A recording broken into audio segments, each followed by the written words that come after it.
ఒక చిన్న పట్టణంలో శాంతమ్మ అనే ఆవిడ ఉండేది.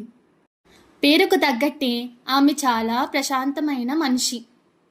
ఆమెకు ఇద్దరు కొడుకులు, రఘు మరియు మాధవ్. ఇద్దరికి కూడా పెళ్ళిళ్ళయ్యాయి.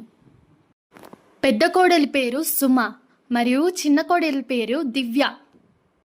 పెద్ద కోడలు పల్లెటూరి వాతావరణం నుంచి వచ్చిన అమ్మాయి.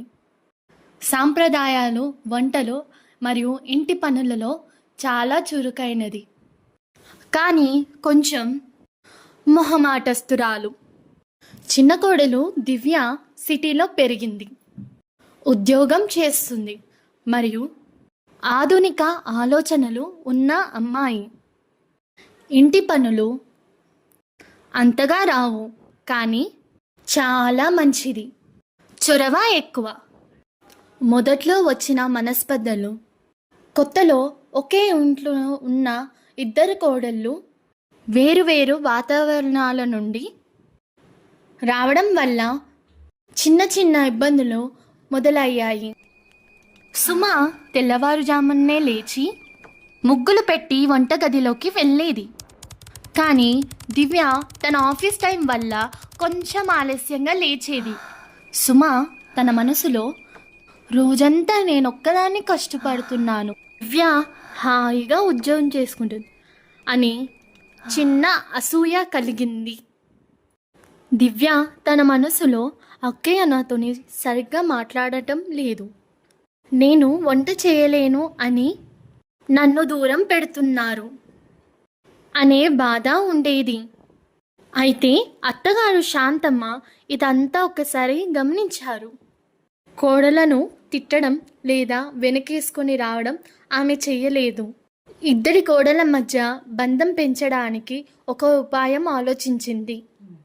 ఒక ఆదివారం శాంతమ్మ తన ఇద్దరు కోడళ్లను పిలిచింది. ఈరోజు నుంచి ఇంట్లో కొత్త రూల్. ప్రతి వారం మీ ఇద్దరిలో ఒకళ్ళు లీడర్గా ఉంటారు. ఈ వారం సుమా లీడర్. కానీ దీనిలో ట్విస్ట్ ఏంటంటే, సుమ కేవలం దివ్య చేసే ఆఫీస్ పనులను, ల్యాప్టాప్ విషయాలను అర్థం చేసుకోవాలి. దివ్య కేవలం వంటింట్లో సుమకి హెల్ప్ చేస్తూ తను ఈ వంట పని మొత్తం నేర్చుకోవాలి. వచ్చే వారం మీ రోల్స్ రివర్స్ అయితే అని శాంతమ్మ ఇద్దరు కోడలకు చెప్పింది. ఇద్దరికి ఇది వింతగా అనిపించినా తప్పక మొదలుపెట్టారు. దివ్య ల్యాప్టాప్ ముందు కూర్చొని క్లయింట్స్ తిట్లను భరిస్తూ టెన్షన్తో ప్రాజెక్ట్ సబ్మిట్ చేయడం సుమ చూసింది.